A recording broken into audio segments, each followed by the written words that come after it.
And we begin this Sunday morning with the biggest political scandal of all: collusion and conspiracy at the highest levels against President Trump.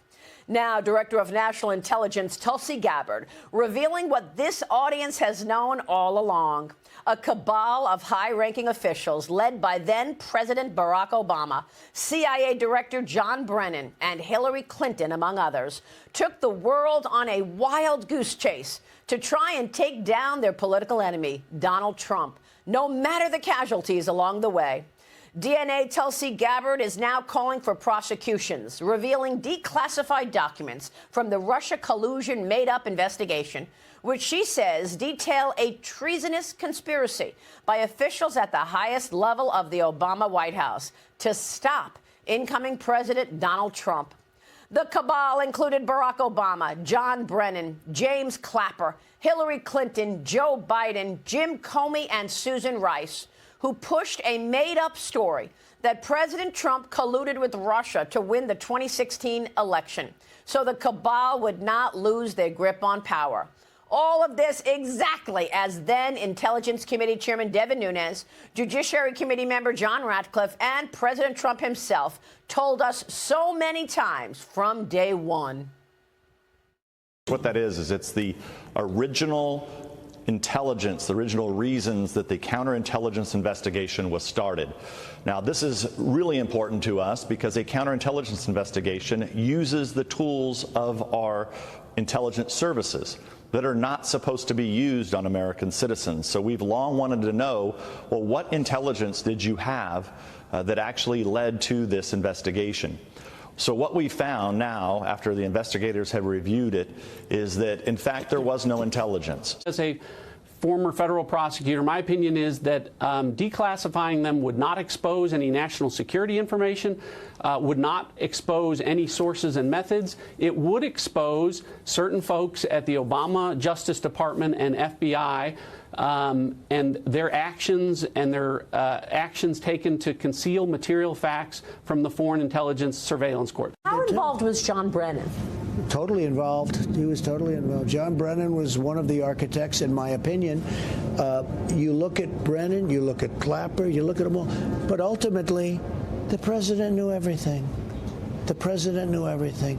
President Obama and Vice President Biden, they knew everything. And Comey and Brennan and Clapper, they all were terrible, and they lied to Congress. They spied on my campaign, which is treason. They spied both before and after I won. Joining me now is the woman herself, the Director of National Intelligence, Tulsi Gabbard. Director, thanks very much for being here this morning. Good morning, Maria. Thank you. What was the most damning thing that you learned after looking through all of these declassified documents? Maria, the implications of this are frankly nothing short of historic. Over 100 documents that we released on Friday really detail and provide evidence of how this treasonous conspiracy was directed by President Obama just weeks before he was due to leave office, after President Trump had already gotten elected. This is not a Democrat or Republican issue. This is an issue that is so serious it should concern every single American, because it has to do with the integrity of our democratic republic. What we saw occur here, as the documents we released detailed, was that we had a sitting president of the United States and his cabinet and leadership team, quite frankly, who were not happy with the fact that President Trump had won the election, that the American people had chosen Donald J. Trump to be the next president commander-in-chief of the United States. And so they decided that they would do everything possible to try to undermine his ability to do what voters tasked President Trump to do. So creating this piece of manufactured intelligence that claims that Russia had helped Donald Trump get elected contradicted every other assessment that had been made previously in the months leading up to the election that said exactly the opposite, that Russia had neither the intent nor the capability to try to, quote unquote, hack the United States election for the presidency of the United States. So the effect of what President Obama and his senior national security team did was subvert the will of the American people, undermining our democratic republic. and enacting what would be essentially a years-long coup against President Trump, who was duly elected by the American people. Yeah. Now, I want to go back to something Devin Nunes said, which is exactly what you're saying right now. And he said, after all of our investigation, we found that there was no intelligence. There was no intelligence actually indicating that Trump colluded with Russia. And what happened? Because there was a presidential daily briefing that was presented to President Obama every day. And every day it said the same thing. We have no evidence of collusion. We have no evidence that Russia did this with Donald Trump. So what happened? How did they actually get the public to believe, and half the public believed, that actually Trump did collude?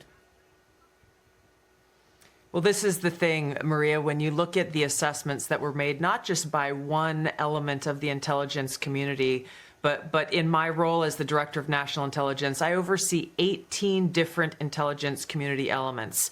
And in the months leading up to the November 2016 election, the intelligence community agreed that there was no intelligence that reflected that Russia was trying to hack the election in favor of either candidate. The evidence showed, the intelligence showed that, again, Russia did not have either the intent nor the capability to be able to impact the outcome of the United States election. So it was very striking when we look back again at the documents that I declassified and released that shows there was a shift in early December, the first week of December. Again, another document was produced by the intelligence community, a president's daily brief that was consistent with every other assessment that was done previously leading up to the election. Russia did not, this is after the election now, did not attempt to affect the outcome of the American election.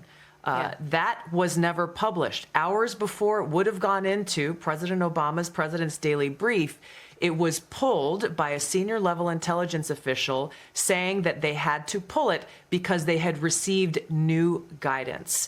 The very next day, this meeting was called, a National Security Council meeting, bringing together all of the senior leaders of President Obama's cabinet, and the topic that was put forward was a sensitive matter.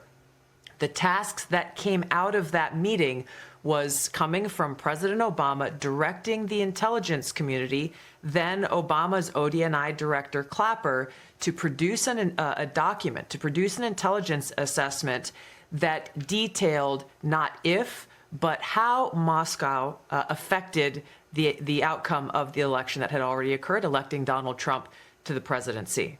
This document that they published in January of 2017 was the foundational groundwork that they continued to reference over and over and over again to enact this years-long coup against President Trump. Now, I know that Devin Nunes came out with the Nunes report and a lot of other reports after that to indicate everything that you're saying. And I guess the worst of the reports, the real evidence, is the reports of most recent, right? The last reports are the worst reports that we're going to see. And I understand that there is more, perhaps, that you are going to come out with next week. And I was told that that's why they raided Mar-a-Lago, that they wanted to find the Trump-Russia documents that indicated there was absolutely no collusion and that there was no evidence to even start such an investigation. But Trump didn't have it there in Mar-a-Lago, but that's why they raided his house in 2022. Is that correct? I don't have the details on the specifics of the Mar-a-Lago raid itself. Those are within the possession of the FBI. But there's no question in my mind that this intelligence community assessment that President Obama ordered be published, which contained a manufactured intelligence document. It's worse than even politicization of intelligence. It was manufactured intelligence that sought to achieve President Obama and his team's objective, which was undermining President Trump's presidency and subverting the will of the American people. So yes, next week we will be releasing more detailed information about how exactly this took place and the extent to which this information was sought to be hidden from the American people, hidden from officials who would be in a position to do something about it. And that's really the point here that I think is most important, Maria, and you said it in your opening. Accountability is essential. for the future of our country, for the American people to have any sense of trust in the integrity of our democratic republic, accountability, action, prosecution, indictments for those who are responsible for trying to steal our democracy is essential for us to make sure that this never happens to our country again. Yeah, and I want to get to that right now because I've heard talk of a criminal referral. Are you referring this in a criminal matter? We are referring all of the documents that we have uncovered to the Department of Justice and the FBI for a criminal referral. Yeah. And do you believe that we will see prosecutions? I mean, our audience wants to know where this story goes from here. Will we ever see anyone held accountable for this incredible lie on the American people? I will do all that I can, and we have whistleblowers, actually, Maria, coming forward now after we release these documents, because there are people who were around, who were working within the intelligence community at this time, who were so disgusted by what happened. We're starting to see some of them come out of the woodwork here because they, too, like you and I and the American people, want to see justice delivered. So we're going to provide everything that we have, everything that we will continue to gather to the Department of Justice for that direct intent and that direct purpose. There must be indictments, those responsible, no matter how powerful they are and were at that time, no matter who was involved in creating this treasonous conspiracy against the American people, they all must be held accountable. So do you expect, just to be clear, do you expect indictments and prosecutions? I'm not a lawyer. In my view, we have the evidence to be able to move forward and bring about justice, yes, to prosecute and indict those responsible. And I want to really put a spotlight on who's responsible, because we've talked about the highest levels. Barack Obama, John Brennan, James Clapper. But we also have to look at things like, you just found all of this. Why didn't Durham find it? Why didn't Mueller find it? Okay, what about the FISA judges? Because when you look at this seditious conspiracy aimed at overthrowing the U.S. government and an elected president, you have to consider also the black robes. You've got to look at the FISA judges. And how about the fact that the judge who gave a slap on the wrist to Kevin Kleinsmith, who was the FBI agent who lied on an official document about Carter Page, who was spied on for a year, that judge is Judge James Boasberg. He's still at his desk, and he's still trying to stop Donald Trump's agenda. So what about the broader group of people that are also involved? Maria, this is of such historic consequence that it cannot be limited to one or two or three different people. You just outlined the implications and the effects of what actually occurred, and I think you're really putting into a clear picture what we are referring to when we refer to the deep state. It is very far-reaching. These are people who are intent on undermining the will of the American people and trying to ultimately put themselves above our democracy. And this is why it's so important that we continue down this path. We continue to stay very focused. I question the same things that you're asking here. I don't know how it is. Yes, I put my team on this. We've been working on this over the last few months.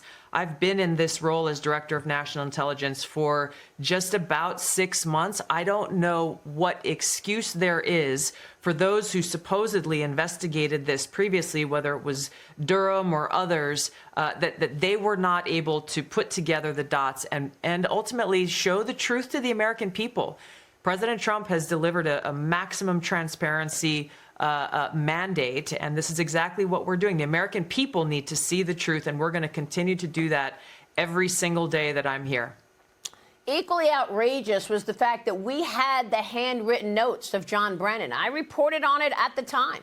The CIA reported to President Obama that the Russians were aware that Hillary Clinton had come up with this idea to blame the Russians and working with Trump to win the election. And we actually saw his handwritten notes. So there's that evidence that, again, all of those people who were supposedly special counsels, independent counsels, blew off, right? Robert Mueller, John Durham.